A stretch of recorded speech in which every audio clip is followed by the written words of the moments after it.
I was probably 14, and I walked out of the Bob's Big Boy restaurant on Van Nuys Boulevard in Van Nuys. I tell you this just so you know it's real, like I'm not just making this stuff up. And I walked out, and right in front of the restaurant was a row of newspaper boxes. And I noticed that one of them had a big hole in the front of it. And I thought to myself, cool, free papers. So I reached in and I took a free, probably LA Times. And I knew it was wrong, and I knew I should pay for the paper. But it's amazing how quickly we can rationalize our behavior, because I was immediately like, you know what? If they didn't want people to steal it, they should fix their box. It's kind of like, take me. So what else was I supposed to do? So in my memory, that's the only thing I have ever stolen. And even though at the time I was like, this isn't right, you shouldn't do this, it wasn't until a couple of years later that the magnitude of what I had done really came home to me. You're thinking, magnitude? Gee, you stole the paper. Let me tell you what I did when I was in high school, right? But this is what came crashing down on me, the realization that my honor, my integrity was worth 35 cents. That was the cost of the paper.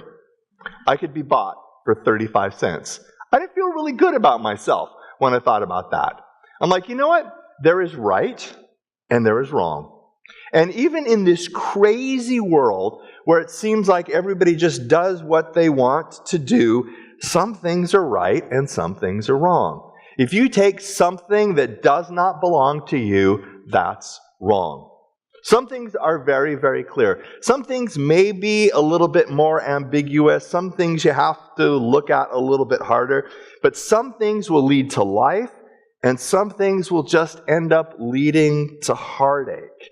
And it's figuring out what's right and doing it that's really at the core of the story we're going to look at today.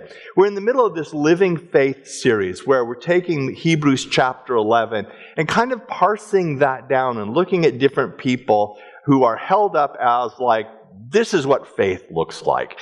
And so we're taking a look at their different lives and figuring out what we can learn from that will help us as we lead our lives. And so today, in the story of Moses, we're going to look at doing what's right, following God, even if it costs you something, even if it's scary.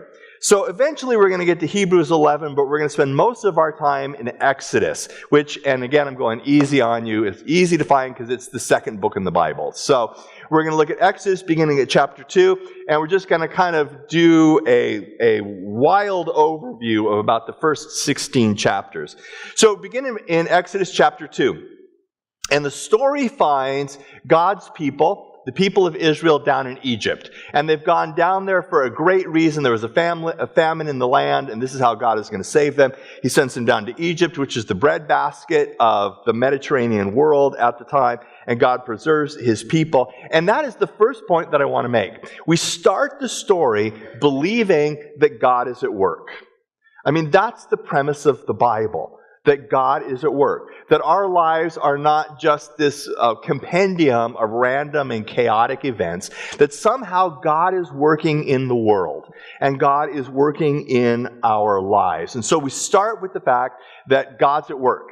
God's got a plan and a purpose, and this particular story is perfect to illustrate what the plan and the purpose of God is.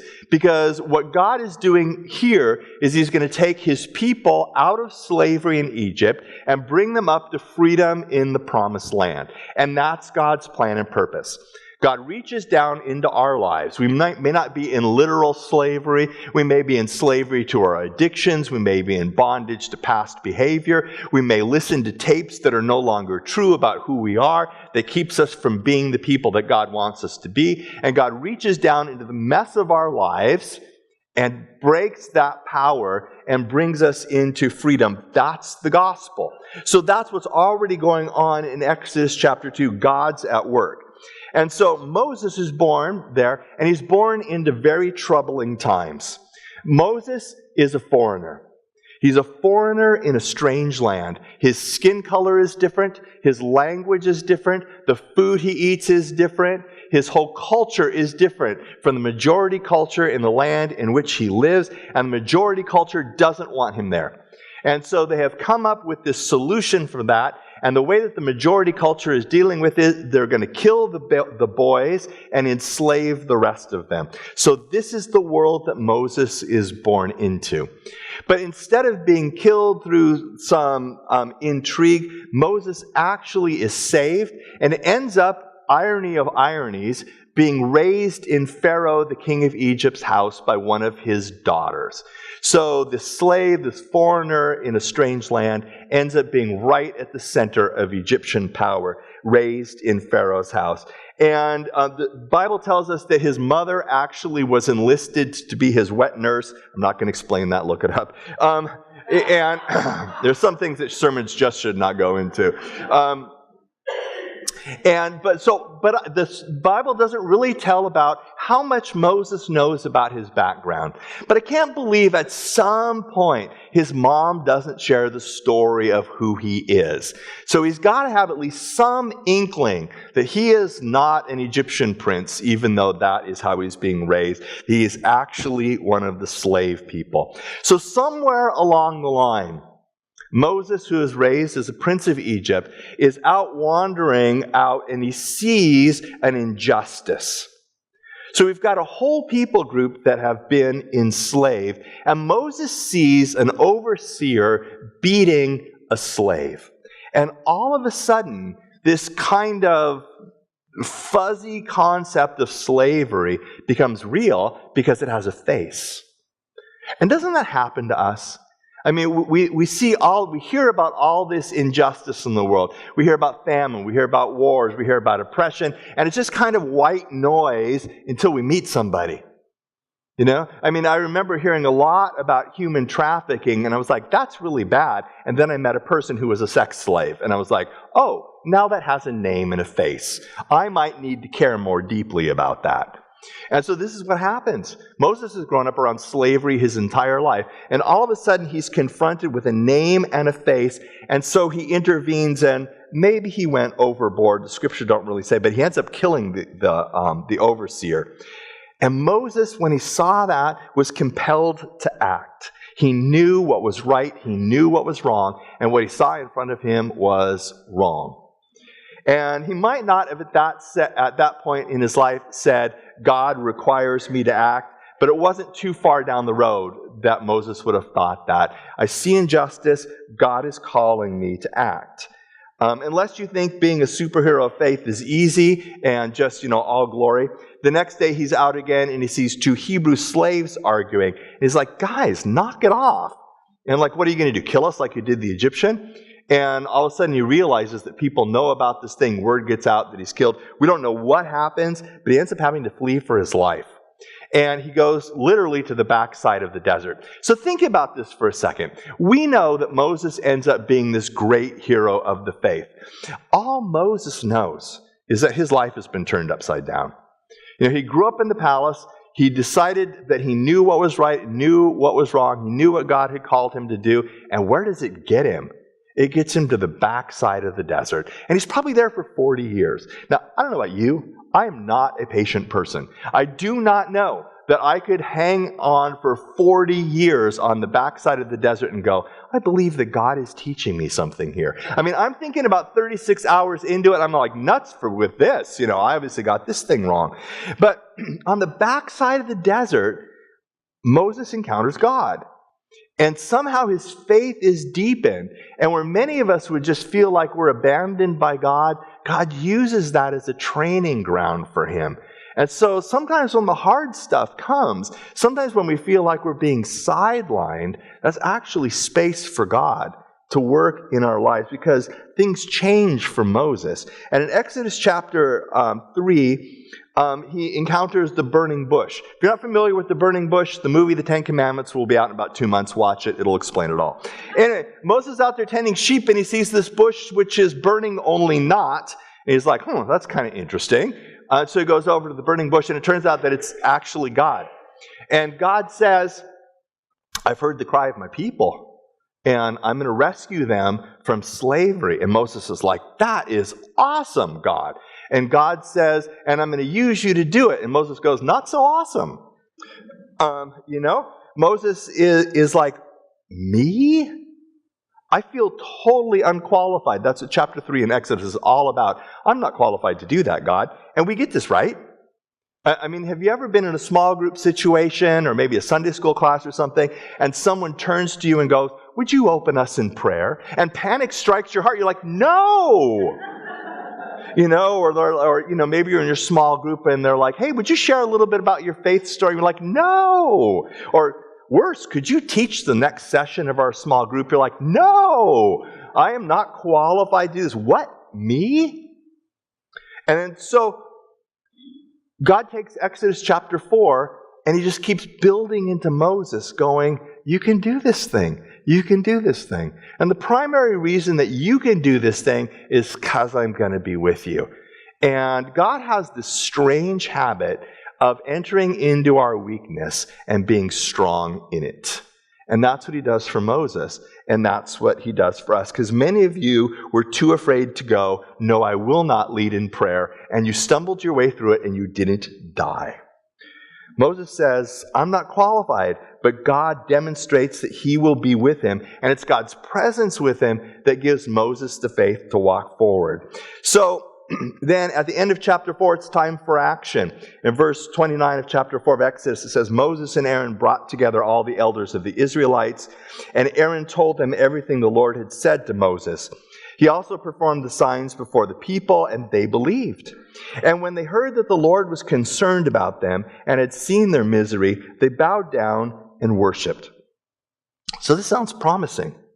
Moses said, God has called us out of Israel, out of Egypt. God is going to lead us to Israel. God's heard your cry. He's going to make your life better. They're like, great idea, Moses. We will follow you. But notice that it hasn't cost them anything yet. He's just promised them something. Your life is going to get better.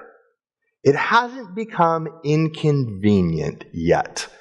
And the inconvenient point is where everything changes for them and for us. God, I will follow you to the ends of the earth or until it becomes inconvenient.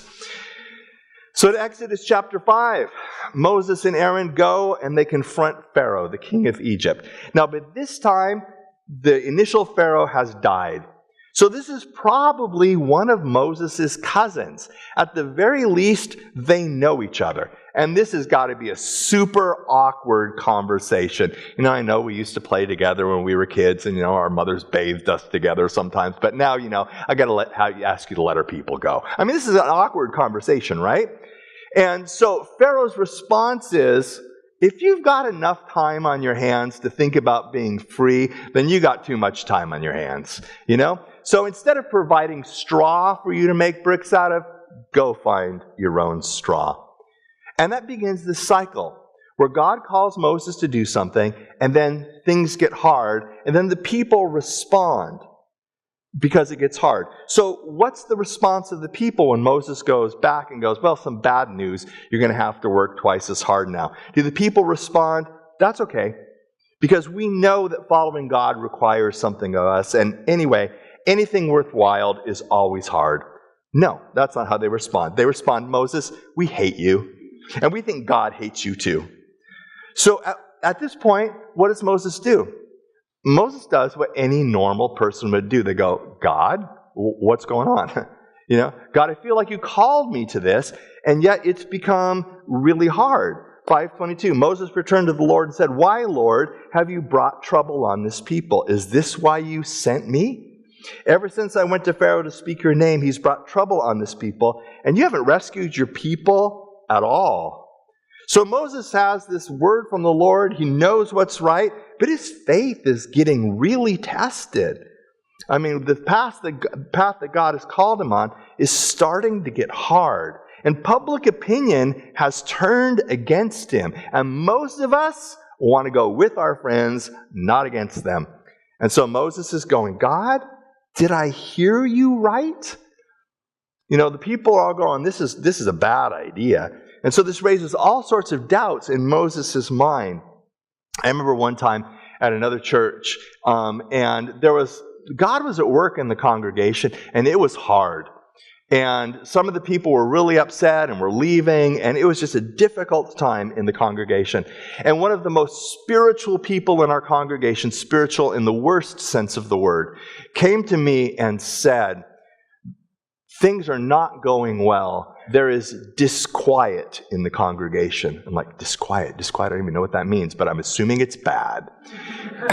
and it was bad in her mind, because her assumption was that the sign of God being at work is everybody's happy. You know? And I'm kind of thinking, God called me here to lead, not to be the cruise director.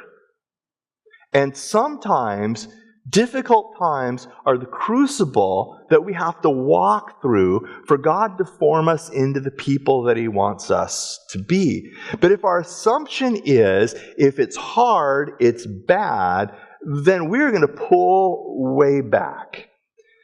But Moses keeps coming back and keeps saying, look, folks, I'm trying to bring you out of slavery. Can you at least meet me halfway here? There might be a moment or two of inconvenience for you as God does His work in us. And because Moses is human and because God is God, God shows up again in chapter 6, and He receives this promise. God also said to Moses, I am the Lord. I appeared to Abraham, to Isaac, and to Jacob as God Almighty.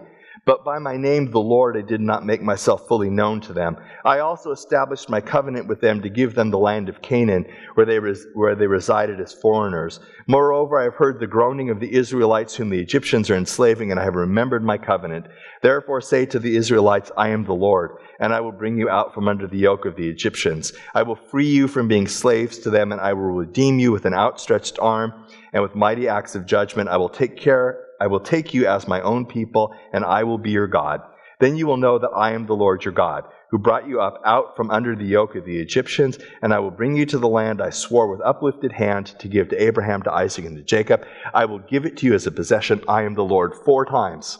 I know your life is hard, but I am the Lord. I know it's rough, but I am the Lord. I know that doing the right thing is difficult, but I am the Lord. I know public opinion has turned against you, but I am the Lord, and I will do what I said that I will do.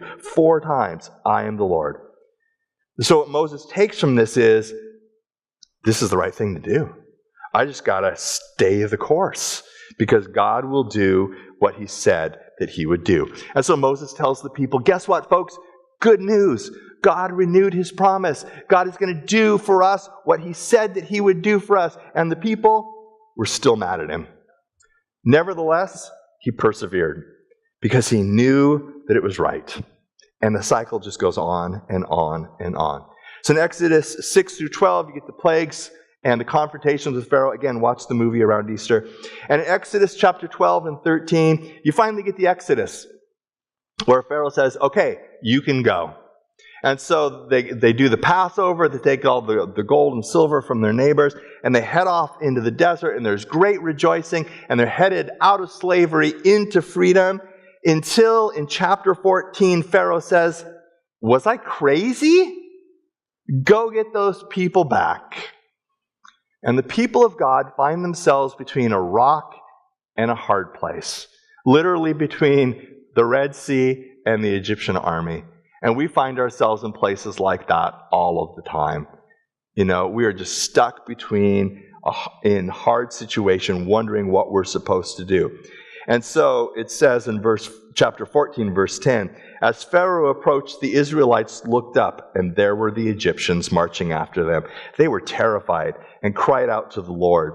They said to Moses, was it because there were no graves in Egypt that you brought us out here to die?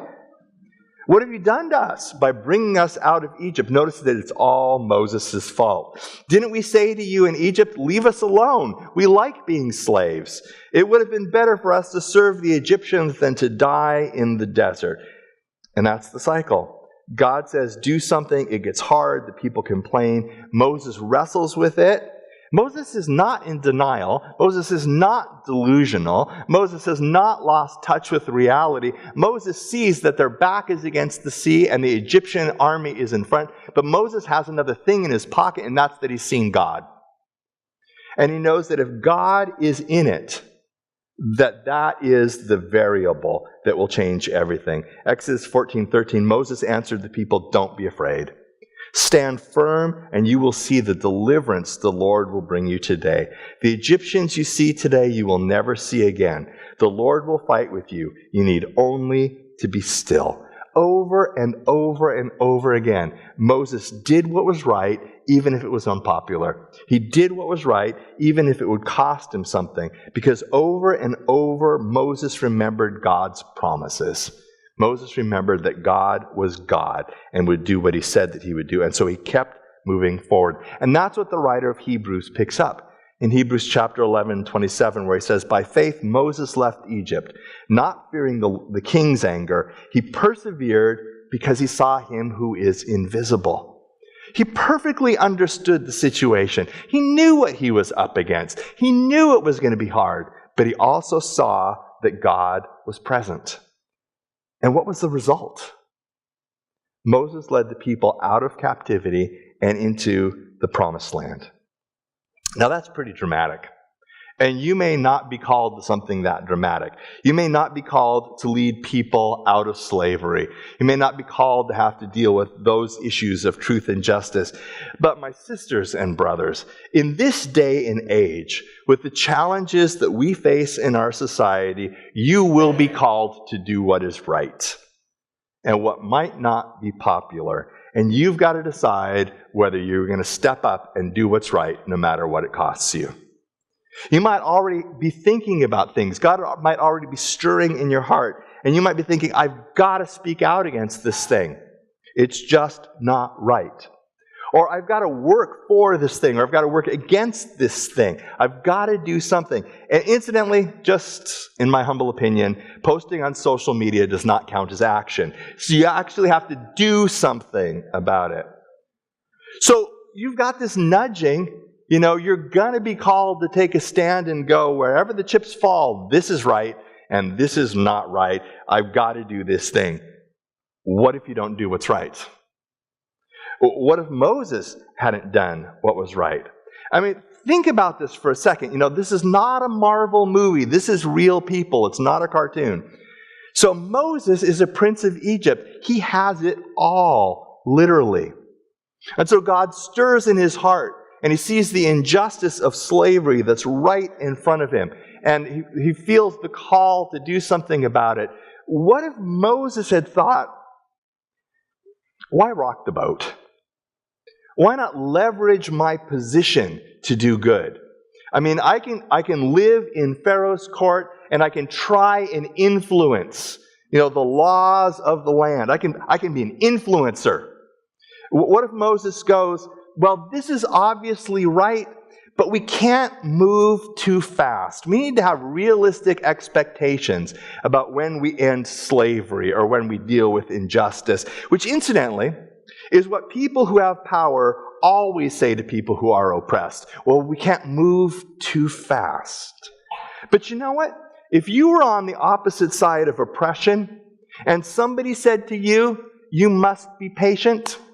You know what? We're really sorry your husband beats you, but just hang in there. If you were the one being oppressed and people said, you've just got to be patient, what would you say? I'm guessing it would involve short Anglo-Saxon words.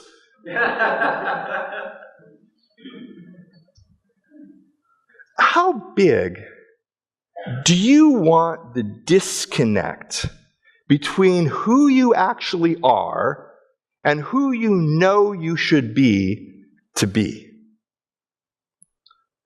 Most of us know people who have sold out, and it's a tragedy.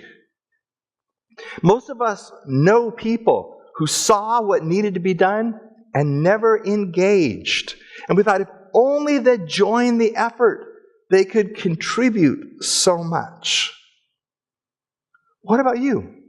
How big do you want the disconnect between who you are and who you should be to be? I mean, what are the big issues that are surrounding you. Let's not think macro. Let's not think global, because that just gets overwhelming. Let's think in your sphere of influence, at your workplace, in your family, in your neighborhood, where you go. What are the big issues that you see surrounding you? What's right? What's challenging your faith right now in the political scene? What injustice do you see? Not across the world, but in your neighborhood, in your sphere of influence, that you could do something about. What does the cross of Christ compel you to do? What do you care about beyond yourself? One of the quotes that lives inside of me, I have no idea who said it, is, if you have nothing worth dying for, you have nothing worth living for. What animates you? Most of us are not terrible people. Most of us are good people. But most of us don't live at our best either.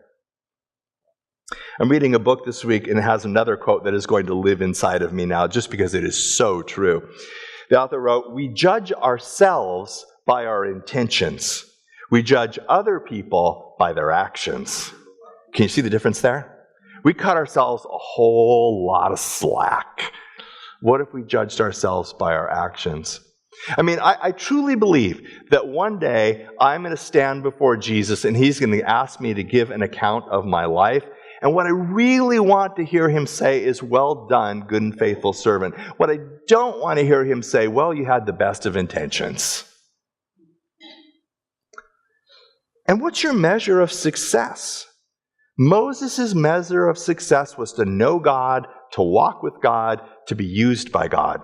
Because when he knew God, when he was used by God, when he walked with God, he found fulfillment, and he found hope, and he found peace, even if it was hard.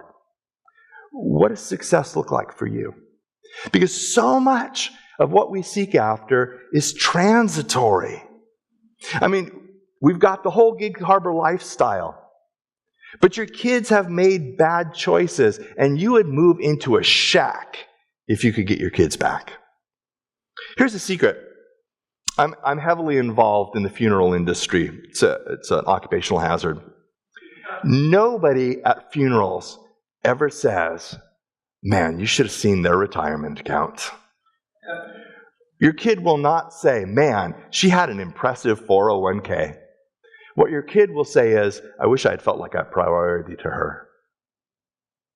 What does success look like to you? Because a lot of the things we chase after simply end up killing our souls and killing our relationships and not leading us to life. You know what God is about at core? God is about successful relationships. It's what the greatest commandment is getting at. Love the Lord your God with all your heart, mind, soul, and strength, and love your neighbor as yourself. Be in right relationship with God. Be in right relationship with the people around you. Because those are the things that will bring you life. Those are the things that will change the world.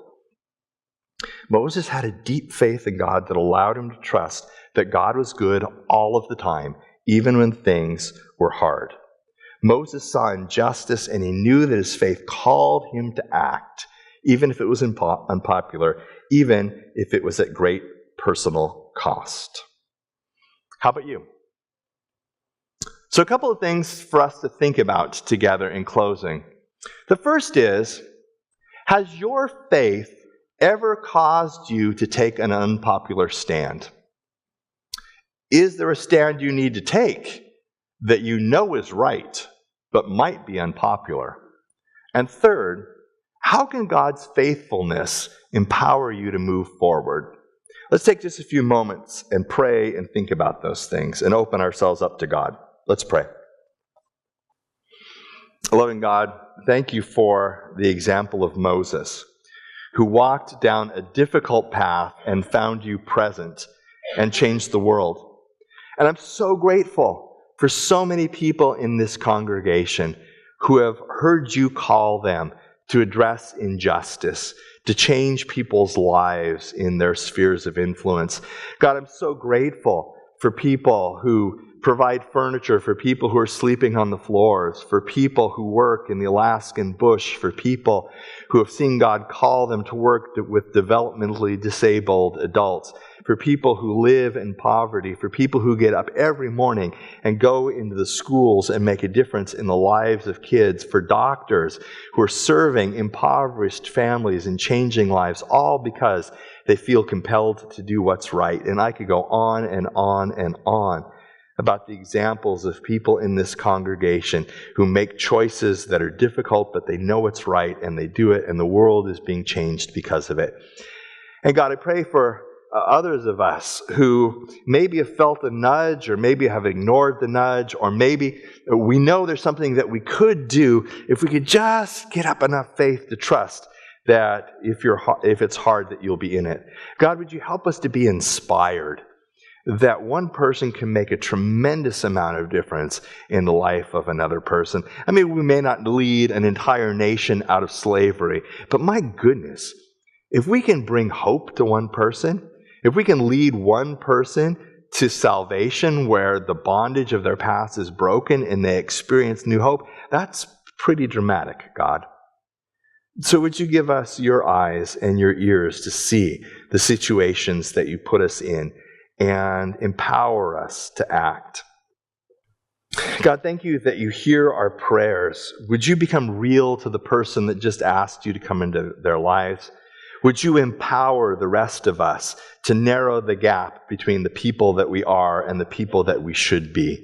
God, would you give us your eyes and your ears to see how we need to act, what is true and what is right, and the stance that we need to take, all for the sake of what you have done in our lives. Amen.